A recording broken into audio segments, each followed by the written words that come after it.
Hola, ¿cómo están?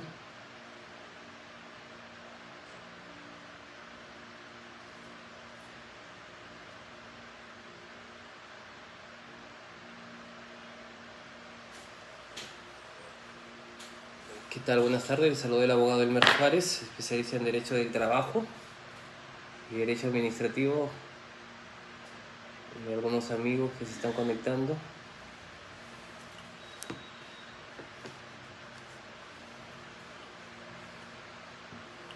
El, el caso del cual hoy queremos hablarse es sobre el famoso caso Nicolini, sobre el caso de aquellos jóvenes que murieron lamentablemente en condiciones infrahumanas, ya cosificados, ¿no?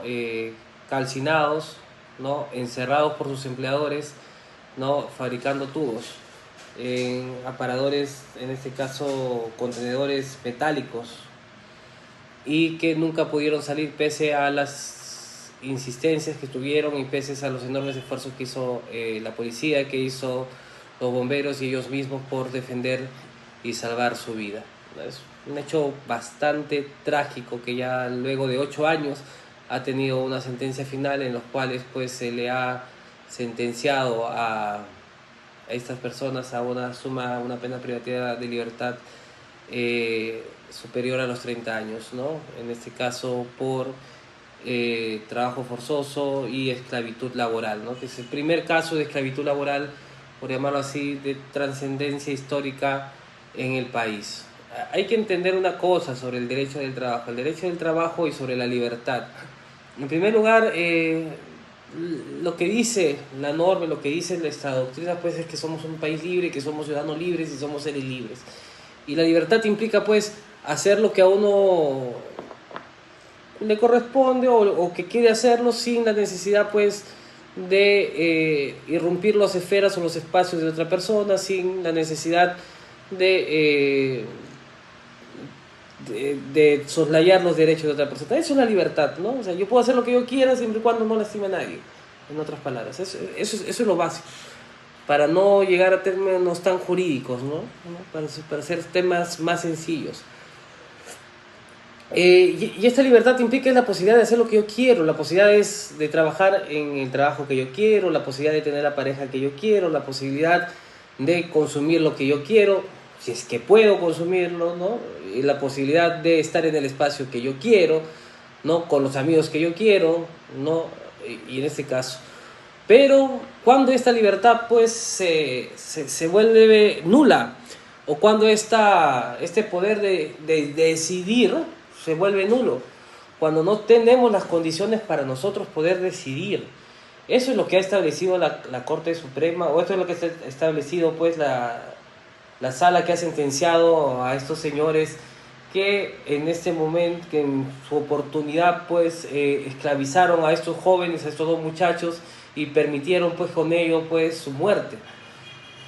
¿Qué es lo que pasa? Había una sentencia que el Tribunal Constitucional ha declarado nula y ha manifestado pues que la sala se pronuncie si ha existido trabajo forzoso y cuál fue la amenaza, y se configuró la esclavitud en una modalidad de cosificación y cuál es la diferencia entre explotación y malas condiciones, y la incidencia de la vulnerabilidad en el consentimiento. ¿Qué significa ello, no? Vamos a explicar un poco de manera muy genuina y no voy a tratar de hablar de términos muy jurídicos, sino términos más sencillos para que se entienda de estos asuntos, ¿no? En primer lugar, partimos por el hecho sobre la dignidad humana. Nuestra Constitución establece que el fin supremo de la sociedad es la persona.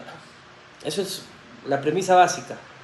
¿Ya? ¿Qué entendemos por el fin supremo de la sociedad? Que todo el Estado está regulado para defender a la persona o al ser humano, ¿no? Por llamarlo así, ¿no? Desde el punto de vista de la salud, el punto de vista de su libertad, de su derecho al trabajo, ¿no? Y así protegemos la dignidad humana. La dignidad humana implica pues que no podemos soslayar pues ciertos derechos inherentes a la persona o al ser humano, ¿no? Y esto no implica solamente la libertad de poder yo moverme en un espacio o en una esfera pública o en una esfera física, sino la posibilidad de poder yo decidir, ¿no? De poder moverme en esos espacios de decisiones, ¿no? Y no tratarlo o no ser instrumentalizado como persona, como un objeto al servicio de otros o del Estado, ¿no? Porque esto va a destruir mi autodeterminación. ¿Qué significa la autodeterminación? Mi poder de yo decidir, pues, ¿no? Es igual que decida, ¿no? Cuando la madre a veces, y a veces en ciertas partes de la sierra, lamentablemente, o en ciertas partes de la selva, muy poco ocurre en la costa, donde aún se decide pues con quién se va a casar la señorita, ¿no? Con quién va a ser la pareja, ¿no? Eso va a destruir tu autodeterminación, tu poder de decidir, ¿no? Sobre tu persona, ¿no? En este caso hay que entender que aquí, en este caso, si ustedes no recuerdan, los jóvenes salían, ¿no? Después del cementerio estaban ahí sus madres, estaban ahí sus familiares, y estos jóvenes, pues, desde las ventanas de los huecos que tenían, comenzaban a mover los fluorescentes, esos fluorescentes chinos que los hacían, pues, cambiar marca para que pasen por ciertas marcas como Philips, ¿no? Para que éstas sean vendidas al público, ¿no? En ferreterías. En otras palabras, estaban falsificando o estaban fraguando productos para que ellos vendan. Pero ¿qué pasaba, no? En estos espacios eran contenedores cerrados, con muy poca limitación de luz, ¿no?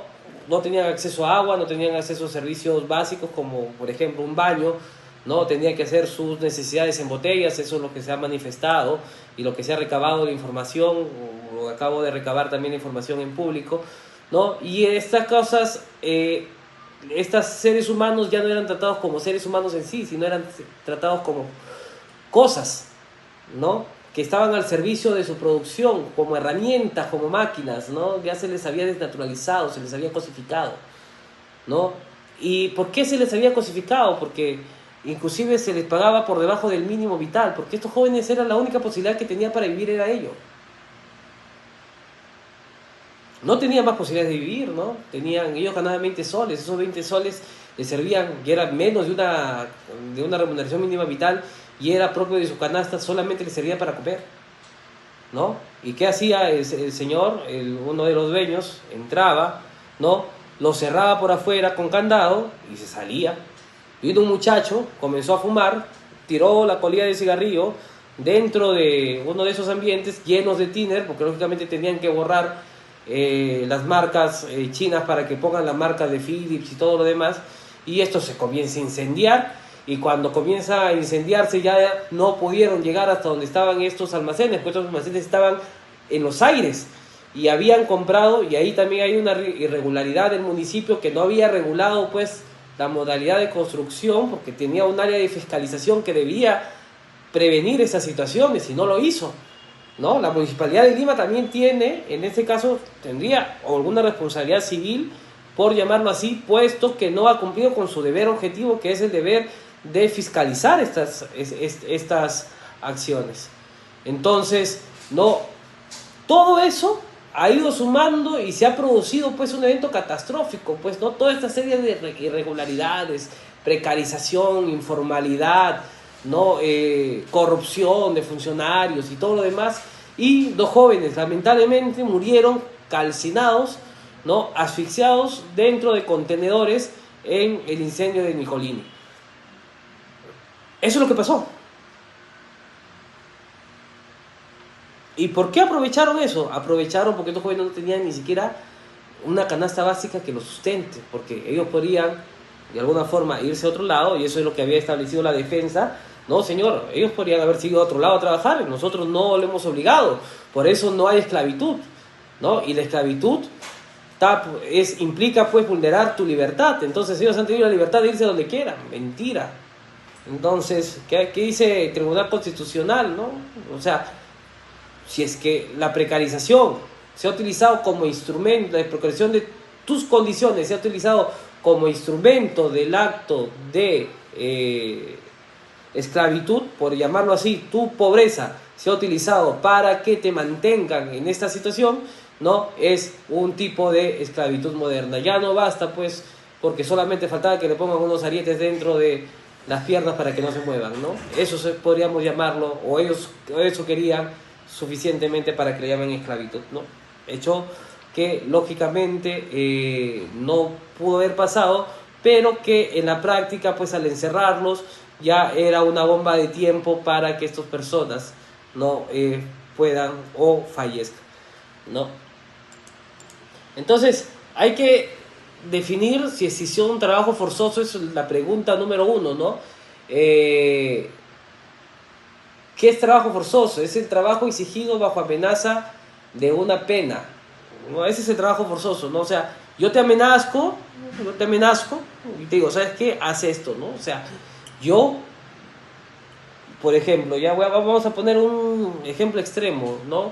Yo tengo aquí mis trabajadores y yo les digo, ¿sabes qué? Yo te amenazo, vas a trabajar porque si es que no, yo te voy a botar del trabajo, ¿no? Entonces, podríamos llamarlo así un trabajo forzoso, ¿no?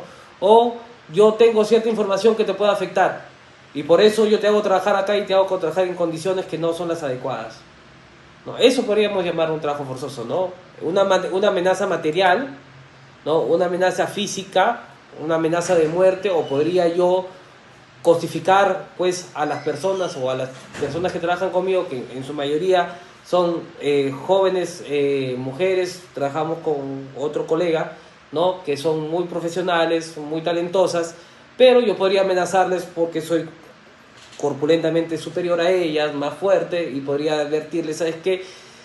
Si es que no trabajas, te voy a golpear. Si no trabajas, pues te voy a asfixiar. Si no trabajas, voy a ejercer fuerza física sobre tu persona. No, esa es una amenaza material. Y la coacción, pues, es decirle, ¿sabes qué? Oye, yo tengo cierta información sobre tu persona, cierto video, cierta cosa que te puede perjudicar, ¿no? Y si es que no trabajas para mí, yo voy a perjudicarte en eso, ¿no? Ahí podríamos llamarlo de coacción, ¿no? Entonces, ¿y cuál sería el resultado lógico de eso, no? Que la persona, producto de ese miedo a la amenaza material o a la coacción, no pueda más que tener otro remedio que quedarse trabajando en aquel lugar, ¿no? Entonces, eso sería, en este caso, el trabajo forzoso, el trabajo material que podría conllevar a cabo este tipo de trabajos, ¿no?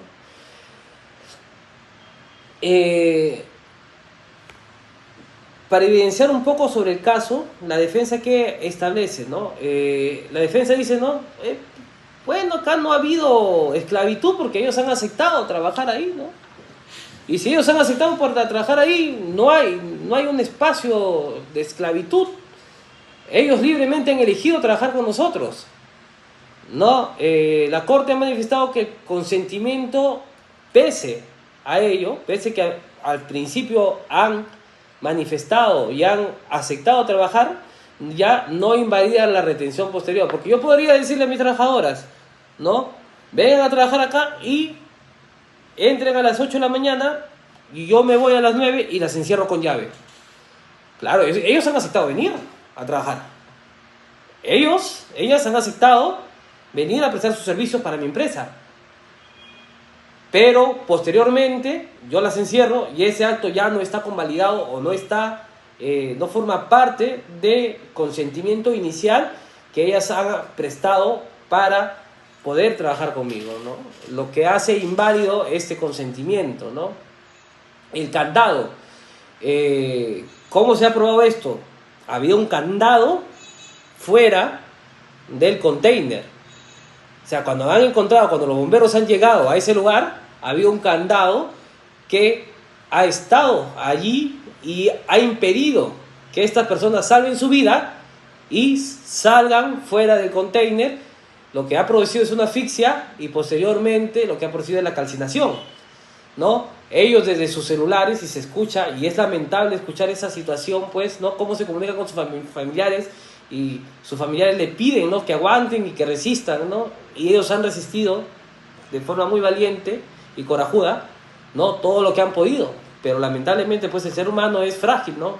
El cuerpo humano es frágil, y no han podido ya resistir. Máximo han conocido dos muchachos que han estado ahí ejerciendo una noble labor para poder llevar la canasta básica a su familia. Entonces, esto de aquí ya no ha sido, pese a lo que han producido o a lo que ha podido decir la defensa, que ha sido un accidente porque han estado fumando y le han botado el cigarrillo, ya no podríamos llamarlo por decir un accidente, porque hay que entender que hay reglas básicas de seguridad. Si yo encierro a una persona, la persona que yo encierro está sujeta a cualquier adversidad que pueda encontrarse dentro del lugar que está encerrado. Entonces ya no sería un accidente, sino sería algo provocado o algo que posiblemente podría suceder o que estaría por provocarse, ¿no? Y estaríamos ante la imposibilidad de huir frente a un incendio, ¿no? Que es una expresión más radical de una pena material. O sea, yo no podría huir, por ejemplo, si ahorita me encierran, mis trabajadores están trabajando en el despacho, afuera, y si es que ellas se encierran con llave y yo no tengo la llave, yo no podría huir en este caso si se comienza a incendiar mi oficina. No, sería imposible materialmente hacerlo. Y como estamos en una zona elevada, sería imposible materialmente para mí saltar. Y si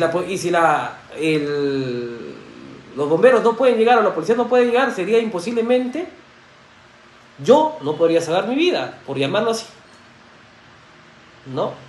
Entonces, bajo esa premisa, pues, era imposible que ellos acepten no estar encerrados.